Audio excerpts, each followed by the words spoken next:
us to go live. Gotta think of a different theme song for that. Morgan, kicking it old school Good on a morning. Tuesday. I know you haven't started. You started last Friday's live with Morgan. So you must be in a mood. I got to meet you for the first time I last know. week, In so I feel person. like I just feel like it had to happen. It just had to. I love it. Well, today we've got, I would say, not only as my favorite phrase around here is a banger of a conversation, but two incredible guests as well who are going. I think we're going to cover some really important ground today. Stuff that like gets talked about in the DMs, but stuff that doesn't get talked all that often in the comments. And that's building inclusive sales teams. You know, what it takes and what we should be looking for. This is one of those conversations that I'm proud that we get to host. So I think it Mhm. is time to bring our guests on. Let's bring on and welcome Nikki Ivey and Will Allred. Hello. It almost looked like you had to look Hi. at the cue card and Will Allred. Who are we talking to again? Wait, who's joining us? No, I will say Nick books these live shows at a pace that I may actually run into that problem one of these days. I'll be like, who's today? I forget. No. Thanks for being here. I'm dying listening to y'all banter in the background before we go live. There was a little song in there, got some musical entertainment. Oh yeah. We're really an all-in-one act around here. Yeah. On a side note, for anybody that so we found out on Restream that certain channels go live at different times. So, Will, just for your own lavender knowledge, what you say before it goes live is it sometimes shows up on YouTube. Basically, there's some really funny early banter that's on YouTube recording. So if you ever want to check that out, you can. It's a good time. That's funny. If you're here, drop a hi in chat. We want to say hello to you. We want to make sure it's going. Do we have a question of the day? We like to start off with something easy, fun going, and then we jump right into our conversation. So, Nick, do you have a question of the day? I don't know. I'm almost leaning on like, has anybody ever stole your content? Because it's just like bugging me today, but I can't take my vendetta out on the world. No, you should ask that because these are two really big content creators. Has anybody ever stole or plagiarized your content? Not that I'm aware of, right? I don't feel like that I'm aware of that someone has stolen my content, but there have been moments where I had started a few posts with like the same format and it went well. And then I would see other people doing that. But before I get upset, I'm like, okay, Nikki, you did not invent those words. So it is possible that someone who meant you no harm went ahead and used that. And either way, right, even if it is, words that I entirely invented, which I do from time to time, imitation is the best form of flattery. I believe that. When I'm posting something, what I want is for as many people to be, moved by or inspired by or educated by whatever I posted. And if that comes with, somebody else sharing it, the message is important to me. So that's all right. But if I see you in these streets now, and it was brought to my attention, I would contact them privately. Have a little chat. I love it. Will, how about you? Of course. You talk about email writing. It's a popular topic within the SDR universe, but similar to Nikki, right? I'm posting content to help educate and make, sellers be better at writing these emails that are just plaguing the buyer's inbox. And so, like, does it bother me? Yeah, of course. I'd love to see a tag if they're gonna talk about our data, but at the end of the day, I kind of just shrug my shoulders and I say, okay, well, at least the common goal is getting achieved, which is, hopefully people come into our product with a better mindset. Mm-hmm. Love it. Love both of those answers. We just recently saw a couple of posts that had something that we had created without any attribution. And it was like, oh, okay, we're at that point. That's nice. Yeah, I was going to say, I'm looking at Nick's face, and I'm not sure that he has reached the level of Zen that Will and myself have reached about this. And maybe that's okay. That is okay. I get it. So the only caveat I'll throw to this is that they're claiming to be expert using other people's content to sell a product. Okay, that part. That is the only caveat. I think it's really cool that the world is all a remix and everybody's just building on or ideas that were already there. And I think that that is a cool place to be in, and having LinkedIn and social networks to do that, right? That you can grow fast, you can build on great ideas, but if it's not your great idea that you're trying to sell, Yeah. Well, let's jump in. I think said that. Yeah, I think a good place to start would be Nikki. When we went and thought of the show, you had said one name that you wanted to go and do the show with. Would you mind telling everyone why Will Allred? Because I think that's a beautiful story. Yeah, let's give the man Will his flowers. So, over the past couple of years, as we as a nation, we as a world have been sort of, grappling with these really big issues, right? Issues that have to do with, race, sexual orientation, gender. Particularly, there was a post that Will made in the kindest spirit, just like you said, right? He's looking to inspire and educate people. And in this list that he posted, it was like, here are some of the books, right, that are helping me that I should, that I wanted to share for you all to be reading. And then he was catching hell in the comments because folks wanted more diversity among that group, right? So he's getting these questions: why no Black authors? Why no female authors, right? And rather than become defensive, as is most people's impulse, right? And as I had seen people in similar situations do, Will got curious. There was this humility, which is coming across the screen even now. Anyone that's met him or spoken with him, right? That's sort of a hallmark of how he operates. But that humility really moved me.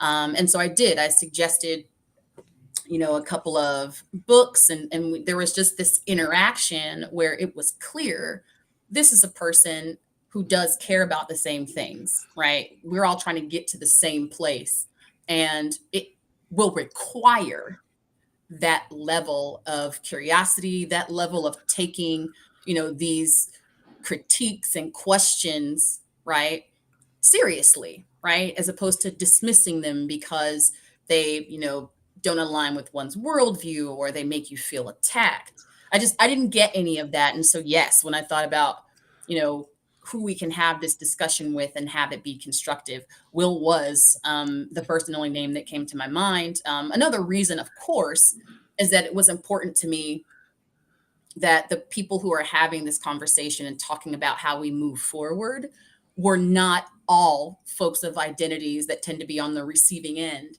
of, some of the less productive elements of our, sales culture. And so, Will is that guy. He cares, he's sincere, smart as a whip, this kid. I think he's the perfect person to have this conversation with. So I was really excited that he agreed to do that. I was more than flattered that you thought of me. I think my initial response was, wait, what? So when we jumped on the pre-call, I was like, oh my gosh, I didn't even know that I had an impact in that regard. So it was cool. I mean, I've always kind of taken the mindset when someone disagrees with me or has a difference of opinion, it's not a I'm right, you're wrong. It's a what do you know that I don't kind of thing. You see? That's so powerful. I love that. One of the first things that has really stood out to me, both from our pre-call and then I was sort of, doing my homework and looking through a lot of your content, Nikki. So we'll start here. Is there's a lot of conversations in training, and it doesn't have to just be sales training. We could even call it like corporate training around building culture on a foundation, as you say, of do's and don'ts. Don't do this. Don't say that. Don't go here. Don't bring that up. Do say these things. Do, etc. And you have always beautifully articulated a different approach. And I really wanted to start here because I think this is like such an excellent framing device for thinking about building culture. So instead of do's and don'ts, what do you prefer, Nikki? And give a little color there. I'd love to hear Yeah. more. So when we think about do's and don'ts, and I have hashtag all the children, right? I have all of my kids, or two of my kids that I have at home are teenagers. And if anyone who's had to try get a child to do something knows that do it because I said so, they don't really work. It's not the most effective, right, way to get someone to do it. And even if they do it, some part of them resents having to do it. We have not given, in leaning on that, we have not given folks the opportunity to internalize the reasons why they're being asked to do that. Also, though, right, as a parent, I know that there's some stuff they just have to know. I am responsible for them knowing, right? You don't touch the hot stove, right? You don't, get in cars with strangers. So the do's and don'ts are important. But what the do's and don'ts in the context of, workplace culture, the do's and don'ts are going to teach us, how to not get sued or shamed or fired, right? And that's that don't do this or don't do that. What really actually starts to spark the behavior change is wills and won'ts, right? So I will be more intentional about my behavior so that I won't have a negative impact on someone else's experience. And when we do that, right, we have taken the authority and we've put it in the hands of the people who we want to be doing the action anyway. What we've also done is we haven't asked them necessarily to change their ideology. I think that a lot of folks are reluctant to come to conversations about these topics because they're afraid that someone's going to try and take that from them or their ideologies are going to be, skewered, when really, right, the point is the behavior change. You can believe as you want, but just, will I be more intentional about the way that I behave so that it won't have a negative impact, right? So it requires a lot of trust. It fosters a lot of empathy when we do shift that, right? So again, both are important. As an example of what do the do's and don'ts look like, that's usually the training, right, that you mentioned at the top, Morgan, right? So all of the unconscious bias training on microaggressions, again, right? That's the hot stove you don't touch. That's the strangest car that you don't get in that you need to know. But in order to have, again, context around that and to feel, intrinsically motivated to actually make the change, it has to come from a stronger place.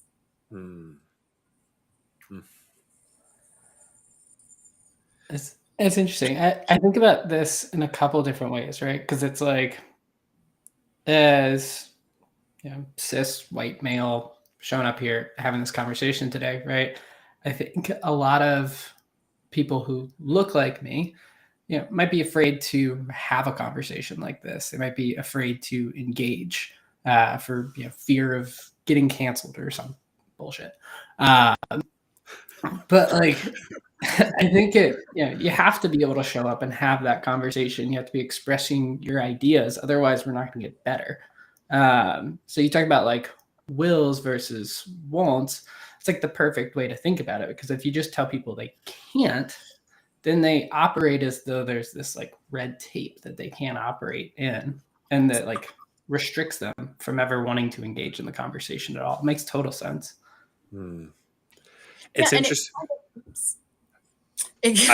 Go ahead, Nikki. It kind of goes into what we were talking about at the top, right? With what happens when someone like plagiarizes you with respect to the fear part, right? Yes, I think that fear of misstep is real. I experience it a lot when it comes as a cis woman, cis straight woman. I encounter this a lot when I'm trying to build connections and have conversations with folks in the LGBTQIA plus community, that fear, it totally exists. But then I think about, right, if I do have this conversation, even the dumb shit I say, right, even the stupid stuff I say is gonna inform someone. And so do I want that more than I want my own comfort? The answer is always yes, and it doesn't have to be always yes for everyone. But when I think of things in that frame, it makes it a little bit easier for me to overcome that fear. And of course, I have a personal interest in this. I have my daughter, she's 14, and she's 16, but she came out as lesbian when she was 14. And I did and said hashtag all the clumsy things. I had no idea that I was saying all the clumsy things, but I didn't learn anything until I just got over that hump and said, again, is my comfort more important than what I can learn from this person or what they can learn from me? It's so interesting because in a previous life, I don't know, a number of years ago, I had run, not like, I don't know, I got reincarnated, but that I ran a Techstars startup week, and we did the first bilingual programming. So like if you spoke Spanish, because we had a huge Spanish speaking population who were business owners, who were entrepreneurs, they could come and we either hosted sessions in Spanish or they could get live interpretation. And it was a big undertaking. And I think back of all of the things that I did wrong during that planning, during that community outreach, but I think what we're all articulating is like, oh, it's the best thing in these circumstances is to have egg on your face, because it means you're showing up. And if you're willing to learn, it means that you don't have to constantly have egg on your face. It's the process. Like you're basically falling upward. Like the way up is the way down. Like you got to go through this stuff. So hashtag clumsy things. I think about that all the time. I was like, oh my, I've said some strange stuff. I'll give a quick example of a clumsy thing. So we were at Disney Springs. I live in Florida. And look, baby, this has a rainbow on it. Don't you look? I can get this. Every single thing that had a rainbow on it, I was doing the thing, right? It's sort of like when people come to me and they're like saying a rap song. They're like, I know you know this song. And I'm like, if you don't. So anyway, my daughter let me know I was microaggressing against her, not even knowing that. But she was gracious enough to be like, dial it back.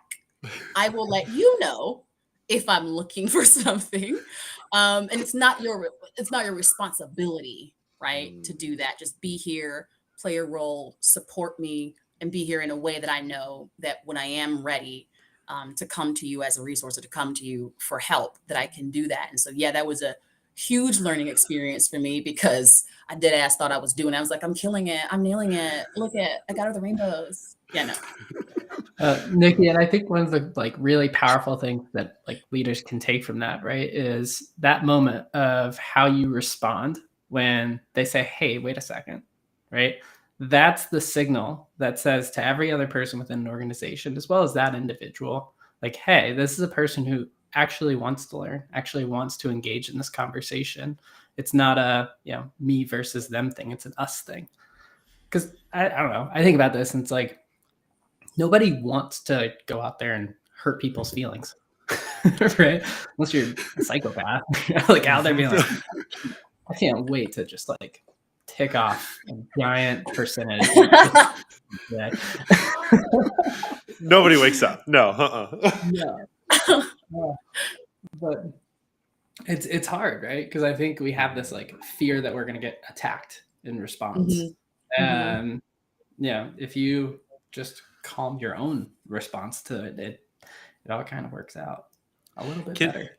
Can we dive on that? Because I think we're touching on something which is interesting on this like fear response. And Nick and I think Nikki, we went rounds on this previously of like creating psychological safety within the team. Mm-hmm. And this is a big word I learned in a leadership program once upon a time. And I was like, okay, I understand it kind of, You get trained on psychological safety, but how, I suppose at like a very basic level, how can leaders both model and cultivate psychological safety in their team? And I'll just punt to whoever wants to kick that one off. It's me. It's me. I I love this question for a couple of reasons. Not the least of which is that it's no secret that in sales culture and sales culture, a lack of psychological safety has been impacting people's careers forever. Hmm. And there are these sort of traditionalists, right? Those folks that are like, I had to make 150 calls from a phone book and a Rolodex. Those tend to be some of the people who also, right, demonize the need for psychological safety, right? So in sales culture, a lot of the time, an ask for psychological safety is treated as a weakness, right? It's treated as sometimes an excuse. This person is asking for this. That's just because they don't want to make no phone calls, and like anything else, right? Where you're taking the worst case scenario behavior and then applying it to what the whole is probably doing. So something like if someone's talking about, oh, these people you shouldn't get food stamps or blah blah blah because people cheat the system, when in fact like the small minority, right, that's like a 0 point whatever right thing that happens, what people do, like just a lot of the time again as an impulse, because hidden in there, right, is some perceived attack on their ideology. There is that impulse to push back. And so I think that's what we're seeing in a lot of the traditionalists within sales culture. And it's extremely problematic. Without that psychological safety, then some of the issues that we're going to talk about today, and even that we've already sort of mentioned, we never even get to those, right? And it's important. It's important that when we talk about improving culture, that we do it in a way that at the very beginning establishes this commonality, right, between the folks involved, right? Yes, I'm a Black woman and Will's a white dude, right? But we both need psychological safety on the sales floor. Even those traditionalist leaders, right, who are demonizing psychological safety need that. So then it just becomes, a question of how do we get there? And the way that a lot of that's being answered today is things like this, right? So people independently getting together, not waiting for their leadership to sponsor or facilitate a conversation, but just saying, all right, let's jump in. And at the very least, right, maybe we can't convince that traditionalist, right? I was very unsuccessful in car sales of convincing anyone that culture mattered, right? They just kind of made fun of me, which was fine. I was still slinging them whips though. But anyway, uh, when we recognize that when we identify what are those things that everyone emotionally needs, that's when we can start to build trust around those things, so that when we get to the meatier topics, meatier, not meteor, when we get to the meatier topics, now we've established again that trust, right, to be able to talk about those things. But the psychological safety, you're absolutely right. That part has to come first. Yeah, or you can't have any conversations. How many times have you stood up in the sales floor with an idea and got told you were stupid? Sit down and shut Several up. times, Noah. But I know Just I have. genuinely. Yeah. But genuinely, many times, that's a stupid idea. I didn't even get to explain my idea. Yeah, but we're Mhm, not doing mhm, that. mhm. Or you ask for help. Like I've seen it on a couple teams where somebody was brave enough to ask for help and got destroyed on the sales floor and mocked, and surprise, surprise, they quit shortly after. But, in those cultures where it's not okay to ask for help, you have to suffer in silence, and you're not allowed to have those building conversations. How do you move forward as a team and have, you know, how do you get that growth that everybody wants? How do you go and attract the right people? How do you do good? And I think that's the part that people keep missing, is that by avoiding the conversations, we miss so much more, and nobody's talking about that. And yeah, psychological safety is the start. And the thing that really caught me off guard, Nikki, is last time we were talking, you said belonging. And I was like, yes. Why did we leave? Why did we start our own companies? And I was thinking, the first thing that came to my mind is, when was the last time you felt appreciated? And I sat there with that for a while. And yeah, I left because I didn't belong. But I wanted to. I wanted to go and have an impact. I wanted to go and help. I wanted to see people grow, but I didn't belong, so I left. Yeah. I want to make sure you get a word in edgewise here, Will. But what you're saying is really important, and I want to make sure we double tap on this. So there is a crisis happening right now in the workplace when it comes to belonging.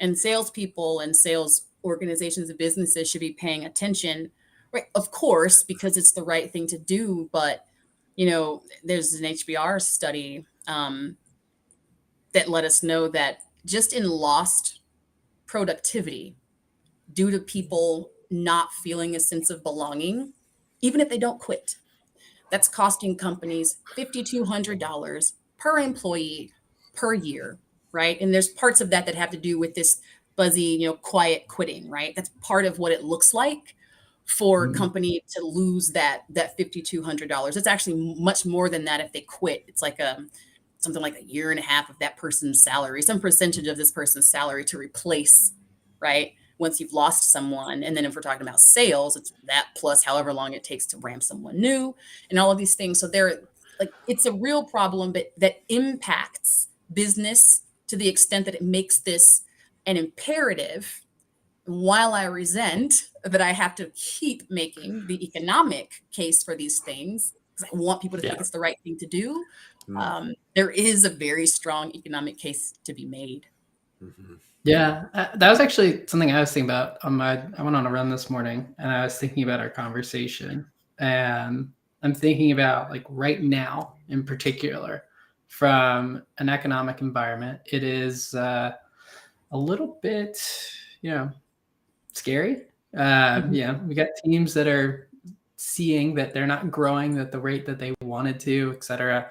And I think about what it means to build and have a diverse team, right? One of the questions that sort of started this whole thing, right, is the idea of, like, I want to hire the best person, not just hire someone for diversity. Well, if you run into a problem and you have a bunch of people who have come from the same background, same experiences, and have the same frame of thought, even if, like, there's slight nuance in their personality profiles, like, they're still just not going to have the same wealth of background to lean on in those moments of, like, shit, how do we hit our number, right?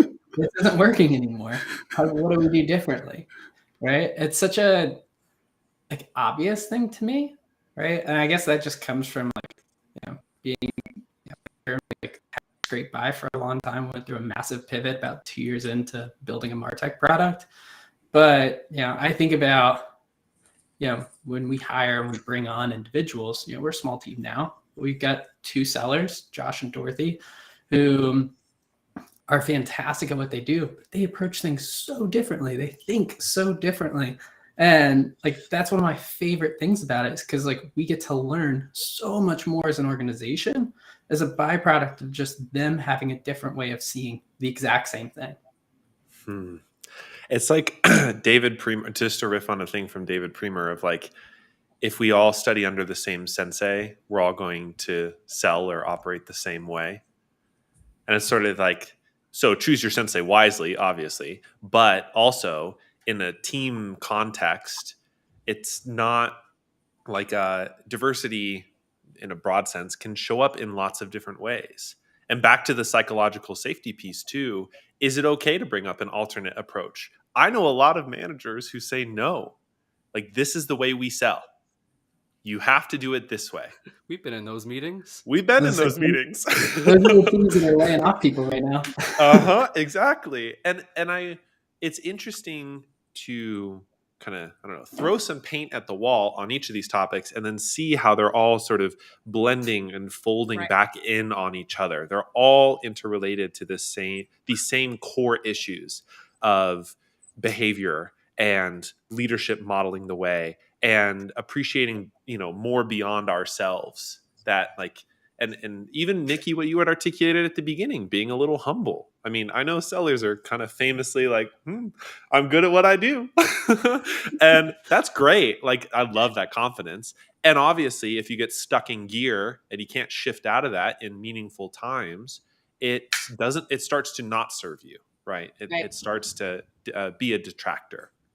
And I think what you all have mentioned, right? The treating, diverse hiring and hiring the best as an either or is a symptom of this larger sales culture problem, which is, again, with these traditionalists, and maybe not even just them, right? There is a line of thinking that sales is a pure meritocracy.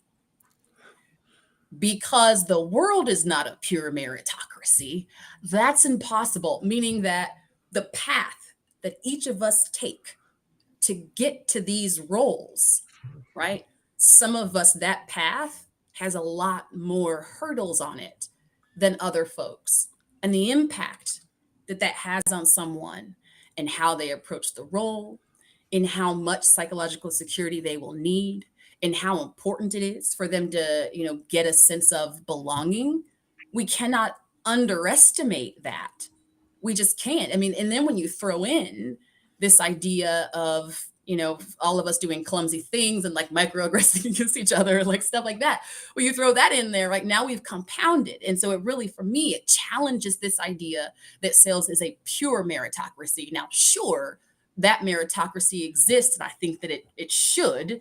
It's also on the flip side, right? One of the reasons why I get excited about people from, different backgrounds, historically excluded identities. I get excited about the opportunity, right, for sales to be transformative, to be life-changing, right, based on that meritocracy, because no one can take that from you. But if we don't address the way that identity impacts the way you show up and what your needs are in that place, that too will show up in your outcomes. And that ties into, again, that either or piece, right? So then this is why there is this assumption built into that's why it's so offensive to me. The assumption is failure. The assumption is that if I hire folks, right, from a more diverse set of backgrounds, the risk that they will fail is higher. And so I'm not necessarily choosing between those people and other people. I am choosing between the risk of what to me is unknown, the bias, which to me may still be unconscious, right? And I'm reaching for what is safe and comfortable for me. And I think we all as human beings can relate to that impulse, but we all know that we have a responsibility to reject that impulse, because when we do that, the numbers bear this out, right? McKinsey's been telling us for a decade that when we do that, we are more productive, right? When we do that, we all make, more money. So stopping this assumption that this group will fail. And then my favorite thing, sitting back and asking yourself, right? I'm a leader. I have uttered this sentence out loud, and you don't have to confess it to me. But I'm a leader, and I've uttered this sentence out loud that I don't, yes, diversity, but I need productivity instead. Ask yourself, when is the last time that you thought that way when you were hiring a white man, a cis white man? Have you ever had to have someone make the economic case to you for hiring a straight white dude, cis white dude out of college? No, because you believe that inherent risk that I talked about, however unconsciously, you believe that inherent risk exists to a much lower degree.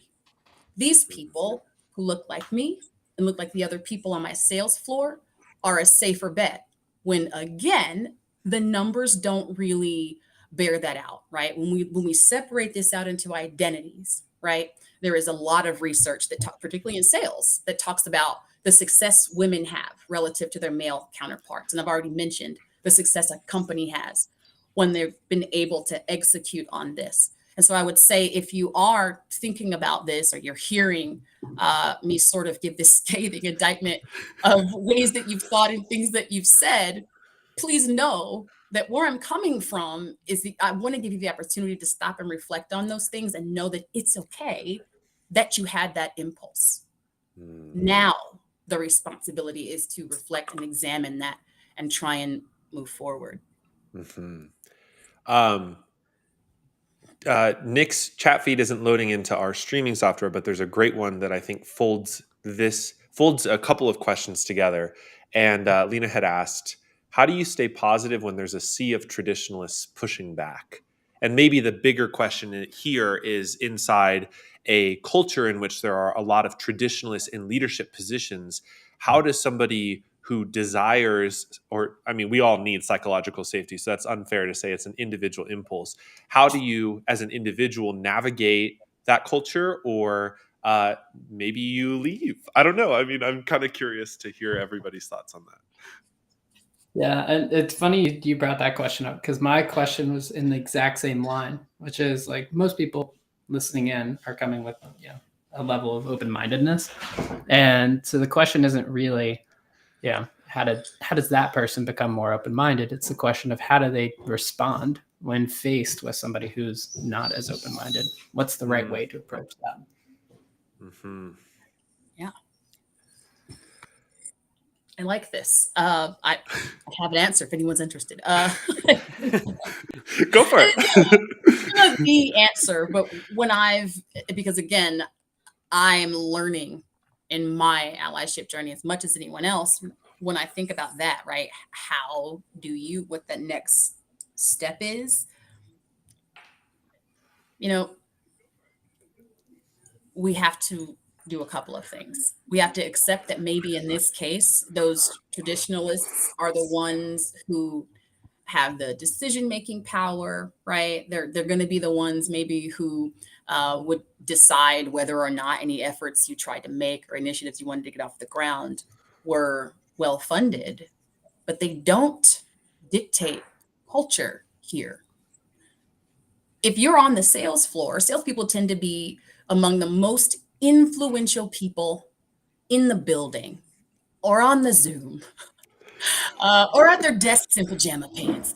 But we tend to have a lot of influence over our organizations. And I just don't know that we've even, hit the tip of the iceberg, right? When it comes to our power to, foster that kind of culture. So I would say, as a step one, if you've identified that there are these traditionalists and that they are pushing back, link arms with other people, who believe in this as you do, right? Who understand the imperative. And I'm not suggesting that folks from these groups that are historically, again, the object of a lot of the uglier elements of this, do all the work, because that's a problem too. But our collective voices and the diversity of those collective voices, right? I'm talking about it, Morgan's talking about it, Will's talking about it, Nick's talking about it. That matters. In a given environment, we have a choice. We can criticize culture, or we can create culture. If I'm on a team and I want us to be successful, if I'm in a company and I want that company to be successful, and there's something there, right? There's something keeping me there, right? Something worth it. I'm getting something that I need. Then it's worth it to try and create that culture and to do it alongside other folks who care about this. And I would say the other thing, right? These traditionalists that you refer to and that I've been referring to, they don't tend to be the ones in HR, right? They don't, although I've seen it, blows my mind, but they don't tend to be, those folks who are, not all companies even have like a separate DE&I leader, but find other sponsors at that leadership level who will be able to even more amplify your voice, right? So if you've identified like the CEO doesn't care, what about the CMO? What about, this person that she's head down and, HR stuff and payroll stuff. And then you mentioned to her, like, hey, what about this? I talk to people who are HR professionals and DEI leaders every day, and their passion to get things done is high. But you know what? They need internal champions too. They need someone to link arms with them too, because they hear you. They know that you want more. They don't know how. But the how is, again, with all of us linking arms, finding who those, internal, sponsors can be, and just refusing to let folks who are resistant to culture advancement be the ones that dictate what happens. Because at the end of the day, we're not here to be centering the fragility. We're not doing that, because why would we do that when there's a bunch of people over here who are asking for something that makes sense, right? These people are asking for psychological safety, a bunch of us. Why should this one or two people who think that that's, makes you wimpy, why should they be the ones with all of the call wimpy sometimes? It's true. I think part of it is, sorry, I didn't cut you off there. No, go ahead. I think part of this too is, whether you're talking about the traditionalists or, folks who are pushing for change, I think part of it is like making concrete what the changes are and what you want to see. It's important. It's one thing to be told like, hey, things need to be different. It's another thing to be like, hey, in this specific scenario, this is what happened objectively. Now, here's subjectively how it impacted me and how I felt about it. As a next step, here's what I would like to see. Right? Setting up those three key elements in that conversation, those are crucial, because otherwise nobody knows what to change. Nobody knows what to do. Mm-hmm. I love that it's basically just internal sales.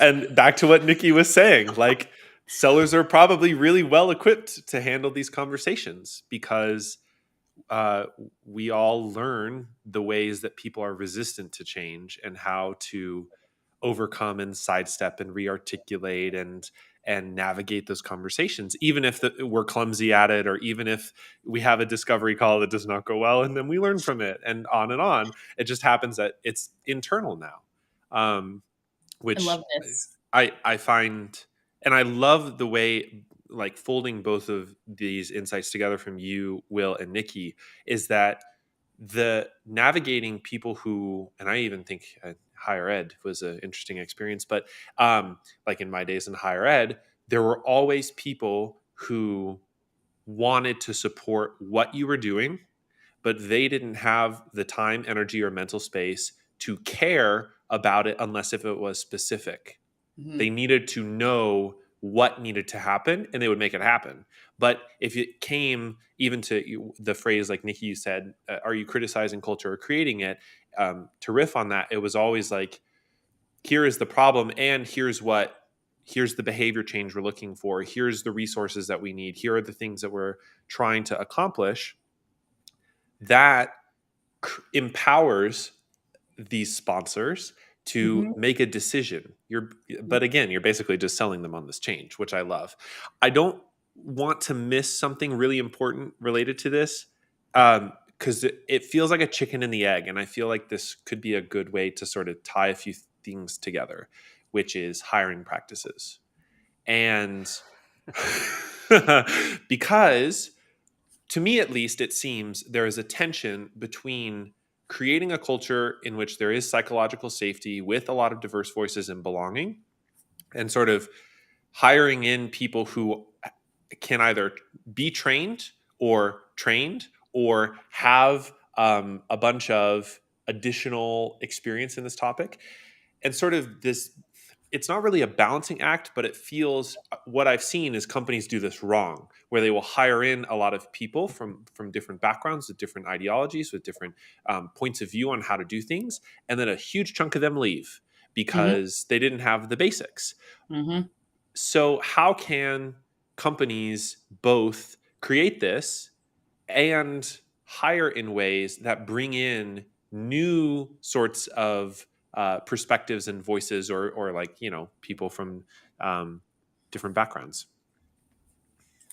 I really do. I love that this all kind of ties back to what we originally started talking about, right? Which is that lack of psychological safety and that lack of belonging is ultimately why these people are leaving. Now, whether that lack of belonging is tied to their specific identity, right? As a person from a group that's been historically economically excluded, right? Of course, those things are going to be different, but because we have identified that there are these things that people need, that if they don't get, they leave, and if they leave costs money, I think that's a place to start. And so to Will's point around specificity, what I've seen work, right, and how that internal selling shows up, it's just the same way it shows up. Like if you and I are on a demo, Will, and you are pitching me lavender, you're going to ask me questions first.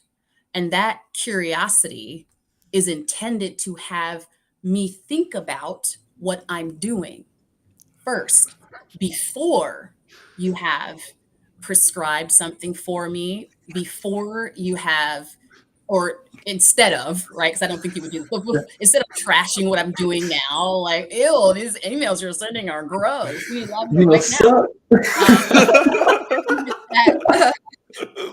Makes a LinkedIn post like lavender's right. No, I would never say that lavender.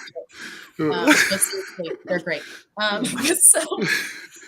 So there is that piece of getting curious first. And there is that, what that looks like, let's say, and then when it comes to hiring is, like you just mentioned, Morgan, so we see this mass exodus of folks who didn't have a sense of belonging. If I'm on a sales floor and I see that the last few people that were hired here fit this same profile, right? That is this white, straight male. And, right, the last few people who left here, right, were Black women or people who were, in the LGBTQIA plus community. That's the question you ask. Hey, you ask it as much curiosity as you can muster, right? And you're talking to either your sales leader, but probably more impactfully, that HR person or chief people officer, right? So like, it's important to me that we, have a culture of belonging here. It's one of the reasons that I came here, right? In the interview, we talked about how important culture was. And I noticed that the last few people that left here, right, have been people of color. What do you think about that?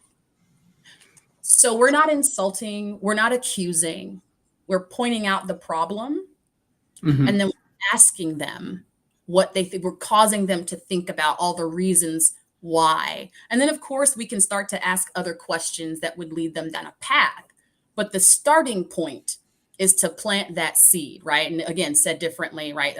I noticed, right? You asked all of us, right, to go and refer our friends to come work here. And then when that happened, the next few folks we had in, like, they just graduated from college, they're white, they're straight, they're dudes. What do you think about that? So asking that kind of question is important. And here's a last little point as to why and how it's effective. When I come into an organization as a sales leader, that internal selling looks a little bit like I've taken a look at the tech stack and I've identified that there is this piece of, they need lavender, right? I've identified that they need lavender. But when I go to talk to the person who would sign off on that, they're telling me we've done just fine without lavender. The last time we got a tool, nobody used it. It didn't make a difference. But if I know my team need lavender, then it's my responsibility to continue to make that case. And the extent to which I make that case effectively, right, is the extent to which, the way we send emails today is completely revolutionized. And so if I'm willing, I want that to happen, I have to get curious and I have to do some internal selling. I love this. Has turned into a lavender pitch hour. I'm so into it. It's such a good analogy. It's such a good analogy, though. I love it. Will? So my thoughts on this starts with hiring and being as rigid as possible with process without sacrificing the end result. I'm a huge, huge fan of Amy Volus's scorecards. Huge fan. And the reason for it is because I, as a human being, am horribly biased. And like somebody shoots me like a casual DM, like I'm just like, oh, I like this person. And then like I immediately start thinking to myself, I'm showing favoritism within the like hiring process. And so I go back to the scorecard. It keeps me honest, right? That's such a crucial tool within process, right? And if you as a leader are not looking back at the outcomes of what ends up on the other side of that process, you're not really doing your job, which is, you've got like this process, you're looking at the outcomes and you're like, okay, I seem to be doing a very particular thing on the outcome. Like if this is important, then that should not be the result. What's going on in between? I think the other piece, and Nikki, you and I talked about this a bit, was like the notion of, okay, we hire and we have a team that is more diverse now. I think the classic is like, I'm from Atlanta, and every company on the planet that says we're moving to Atlanta says we're doing it for diversity reasons, which is like, cool, whatever. So like that's their public statement. But then you see like a couple months later, it's not actually what's in the follow-up. It's not actually what happens. As a leader, it's just one of those things that's like continuously made me curious as to like why that's happening. I think part of it is just like good management practice, right? And, actually showing people the ropes, giving people feedback, creating psychological safety to bring it back to the full circle moment, right? But Nikki, I'm curious how you think about this, because we've had back and forth on Twitter about like where the US population sits and like how that breaks out. So it's not that like people don't need to come to Atlanta. I'm not like against that. It's more of just like, it's just if you're going to do it, like what process should, like, okay, assuming they've got the hiring down, they're doing these things right. Like where is the training failing? Where's the, where are we failing in that initial starting point to keep people? Yeah, I think, again, this is an already existing issue in sales culture, which is that when people go into leadership, they don't tend to get any leadership training, any formal leadership training, which means they certainly haven't gotten any training in how to be an inclusive leader.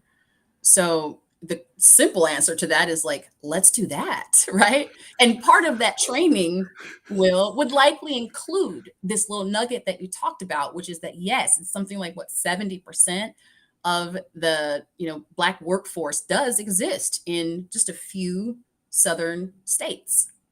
That information alone, whether I'm opening an office in Atlanta or not, it can impact things I might be asking myself in hiring, like, do I want to offer this role remotely? It's an easy yes if your company is in San Francisco and you know that talent is probably not just going to fall into your lap, right? Now you can start to look at, all right, how do I get in front of these folks at least as much as I'm getting in front of these other folks, so that I can, in a genuine and organic and data-based way, start to open that up. So it's that asking yourself questions, that little bit of sort of self-examination and making yourself aware. And yourself in this case, as we were talking about before, needs to be, at the very least, that team lead SDR that you promoted into SDR leadership. I believe in this so deeply because that SDR position is the gateway into a sales career. How we socialize people into this profession matters. When I talk about traditionalists, I'm just talking about people who are acting according to the way that they were socialized into this profession. And it included a lack of psychological safety. It included, right, treating a need for belonging as wimpy. But again, we don't have to do that. So if we arm these mid-level managers, the folks who are welcoming people into the organization and teaching them, right, here's what we're about. Because you're not just teaching, if this is their first sales job, especially, you're not just teaching them about that job. You're teaching them about what a sales career looks like, what sales culture looks like. You know, I was lucky in that way. My first B2B tech sales job was startup in Austin called Outbound Engine. At the time, Scott Leese was the SVP of sales there. And he's the one that hired me. It was a really fun interview. I'll tell you about another time. But anyway, it is still the most diverse sales floor that I ever worked on. There was psychological safety. There was an emphasis on, you know, belonging. And so I thought that's how the whole thing was. And whatever I experienced later, I feel lucky to have had that experience because now I know what it can look like. Mm-hmm. And I didn't have this experience that turned me off and made me feel like if I don't belong at this company on this sales floor, I probably don't belong in this profession. So I'm here today to get that message across to leaders of leaders about what it looks like to empower folks, right? And to teach them the importance of inclusive leadership and that psychological safety and belonging are at the very heart of that. Hell yes.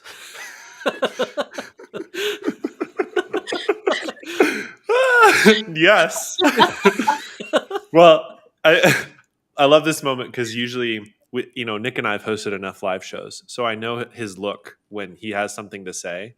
So I just looked at Nick, and he's just basking in it. He's just savoring the moment. Yeah, what is there to say? It was like, go, Nikki. Yeah. And like even just talking about like the belonging, and then even looking at like the hiring practices and like job descriptions, like even that. I think more people I'm really liking the movement of breaking into tech and people humbling the descriptions to be a little bit more realistic, because I'm sorry if this is the first you've heard it, but selling tech isn't special. Selling is selling. So sorry if I was the first person to break that to you, but I really appreciate, Nikki, that you're talking about yeah, if you don't know what good looks like, if you don't know what a safe culture feels like, you don't know what it's like to have your voice heard, you're never going to seek that out because you've never had it. And I think as managers, as leaders, as us having voices, it is our responsibility to make sure we know that. And guys, if you haven't already seen Bilal's post from today, so good.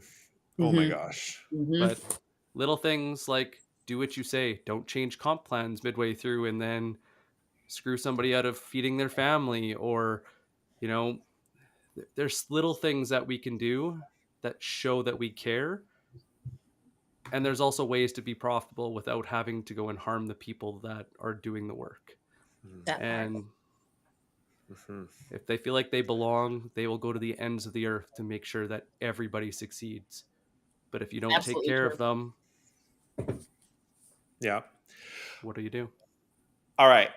Close this thing out. Yep, I'll close this. Or I have one last closing question.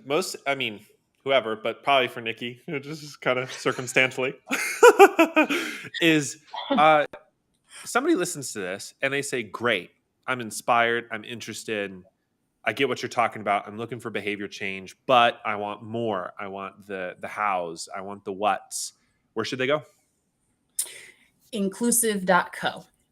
I am the chief revenue officer at a company called Inclusive, and we build inclusion and belonging through shared dialogue. When you go to inclusive.co, you'll see a lot of resources that are downloadable. So things like, how to talk to your boss about race, beginner's guide to belonging. So we have thought about this, and as I mentioned earlier, we've seen this happen with our customers. One of our most successful customers, a company called Showpad. And this was something that was really important to them when they were already pretty far along when they first started having these conversations, these inclusive conversations. They were already at about 80% of folks at the company reporting that they felt like a sense of belonging, which is like astronomical, actually. But then after the only thing they changed was to implement these conversations, these opportunities for peers to tell their stories and hear from each other. And within 6 months, they were at 90% belonging, right? People reporting that they feel a sense of belonging. So inclusive helps you get that information, right? It helps you have something that is quantifiable in terms of, are these conversations working, or are we just all making ourselves feel better? Are we just out here snowflaking together? So you go there and you'll find the information. Otherwise, what I would love for you to do, because we are actually focusing on a conversation that we've crafted around belonging, reach out to me individually, and I can, talk to you about what the structure of those conversations look like, and what it would take for us to be able to help you make those conversations a part of what you're already doing to build culture. Love, love, love. Nick, you want to close this out as usual? Absolutely. It is 2022, guys. Nobody should have to suffer in silence. If you need help, if you feel like you're struggling, you don't need to buy anything. Just get in our DMs. Shoot us a message. Ask for help. It's 2022. Even though we're working remote, we're not alone. So thank you, everyone that has joined us today. Thank you, Nikki. Thank you, Will. It means a lot to have you guys here, and we can't wait to see everyone again soon. Thank you. Thank Goodbye. you. This was great. Thank y'all.